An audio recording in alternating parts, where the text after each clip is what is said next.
Hello friends, welcome back to your channel Himalaya vlogs. आज है part 4 के बाद हम गए बहुत ज़्यादा थक, तो वहीं पर एक बहुत बड़ा रिजॉर्ट था। वहाँ पे बैठकर हमने ली थोड़ी रिफ़्रेशिंग ड्रिंक्स, करा लाइट स्नैक्स और फिर हम निकल पड़े अपनी अगली मंजिल की तरफ, जो कि कहा जाता है द एंड ऑफ इंडोनेशिया, यानी कि बाली का जो एंड है जहाँ से फिर इंडियन ओशन शुरू हो जाता है। यहाँ पर भी एक बहुत ही एंशियंट सीरीज़ ऑफ टेम्पल्स है, सब हिंदू टेम्पल्स हैं। और यहाँ पर आपको, अगर आपने शॉर्ट्स पहने हैं तो आपको अपने पैरों पर कुछ लंबा कपड़ा पहनना होता है, और यदि आपने सही अटायर भी पहना है तो आपको ये एक कपड़ा वहाँ पे मिलता है जो आपको अपने कमर पर बांधना होता है। तो गाइड्स और जो ड्राइवर्स होते हैं उनको डिफरेंट कलर का कपड़ा दिया जाता है, और जो पर्यटक होते हैं उनको ऑरेंज कलर का मिलता है। तो यहाँ पर भी टिकट आपको लेना पड़ता है। तो आप टिकट लेने के बाद आप पूरा जो है ये बहुत बड़े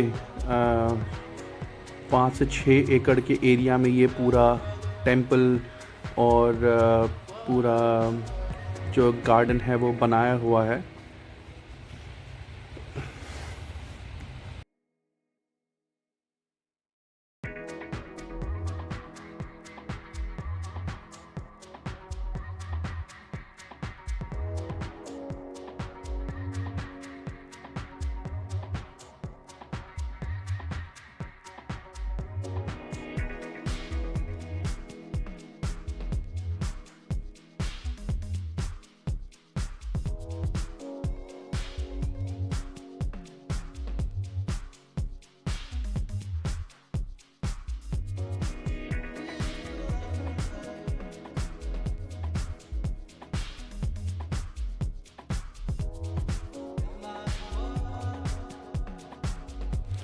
अब जो आप देख रहे हैं यहाँ से जो आपको समुंदर जो दिख रहा है ये इंडियन ओशन है, और ये बिल्कुल क्लिफ है, मतलब ये एंड है इंडोनेशिया का, ये बाली का एंड है। यहाँ से सिर्फ समुंदर ही समुंदर है,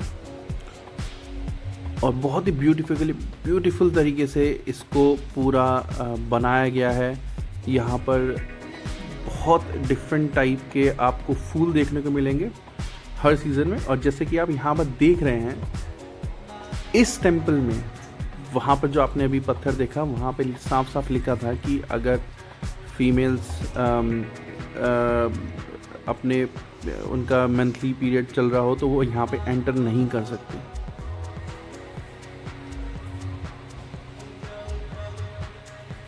तो ये हम टेंपल की तरफ बढ़ रहे हैं। यहाँ के टेंपल्स में एक खासियत मैंने देखी है कि ये जो टेंपल्स जो बिल्ट हुए हैं ये एक स्पेसिफिक लोकेशन पर बने हैं फॉर स्पेसिफिक पर्पस के लिए। जिस तरीके से हमारे इंडिया में अगर आप साउथ में जाएंगे तो वहाँ पर जो टेंपल्स बने हैं वो स्पेसिफिक पर्पस के लिए बने हैं, जहाँ पर स्पेसिफिक इंस्ट्रक्शंस जो आपको फॉलो करनी होती हैं। उसी तरीके से टेंपल्स यहाँ पे बने हैं। यहाँ पे आपको कोई मूर्ति नहीं मिलेगी, लेकिन यहाँ पे वो एक स्पेस दिया गया है।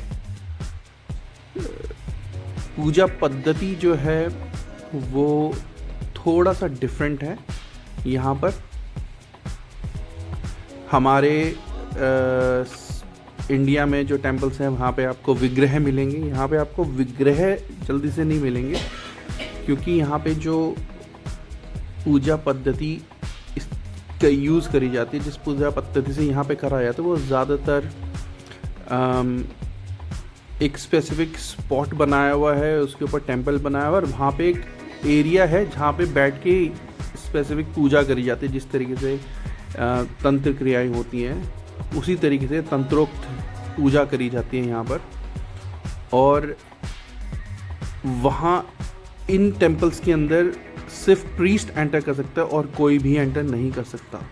वहाँ पे स्पेसिफिक इंस्ट्रक्शंस लिखी हैं कि आप इस टेंपल में यदि प्रीस्ट हैं तो ही आप एंटर कर सकते हैं, नहीं तो आप एंटर नहीं कर सकते। जो स्पेसिफिक एरिया जो पूजा के लिए बनाए गए हैं बाकी जो एरिया हैं जहाँ पर आप नॉर्मल बैठने के हैं वैसे हैं, तो जिस तरीके से ये है यहाँ पे आप एंटर कर सकते हैं। लेकिन जो स्पेसिफिक एक स्पॉट है वो स्पॉट के अंदर आप नहीं जा सकते यदि आप प्रीस्ट नहीं हैं। तो देखिए जिस तरीके से यहाँ पे ये गेट बाहर लिखा हुआ है कि अगर आप प्रीस्ट नहीं हैं तो आप एंटर नहीं कर सकते, और यहाँ पे सतिया बनाया हुआ है।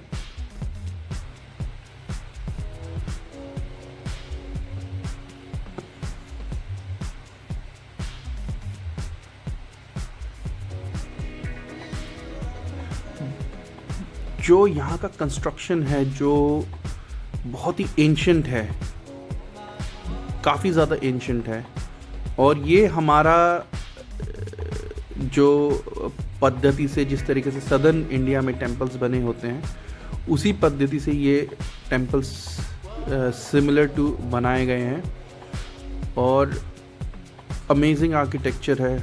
आप देखेंगे तो आप मंत्रमुग्ध हो जाएंगे। और जिस तरीके से मेंटेन किया गया है, जिस तरीके से वहाँ पे इंस्ट्रक्शंस लिखे गए हैं, मैं इंस्ट्रक्शंस देखकर बहुत ज़्यादा हैरान हो गया था, क्योंकि यदि ऐसे इंस्ट्रक्शंस इंडिया में कहीं लिख दिए जाएं तो वहाँ पर शायद बहुत बड़ा कंट्रोवर्सी बना सकते हैं, लेकिन यहाँ पर कोई कंट्रोवर्सी नहीं हो रही है। यहाँ पे ये बिल्कुल नॉर्मल है, और ऐसा ही होना चाहिए, क्योंकि जो सनातन धर्म है वो सिर्फ एक पर्टिकुलर रिलीजियस एक्टिविटी नहीं है, एक साइंटिफिक अप्रोच है कई सारी चीज़ों के लिए। तो उसी वजह से यहाँ पर वो सारा पैटर्न फॉलो किया जाता है। तो दोस्तों ये थी आज की वीडियो। आपको आज की वीडियो कैसी लगी कमेंट में ज़रूर बताइए, और इसी का दूसरा पार्ट आएगा, आप उस पार्ट को भी ज़रूर देखिए, क्योंकि वो देख के आप बहुत ज़्यादा, यदि आप सनातन धर्म से लगाव रखते हैं तो आपको बहुत खुशी मिलेगी वो पार्ट देखकर।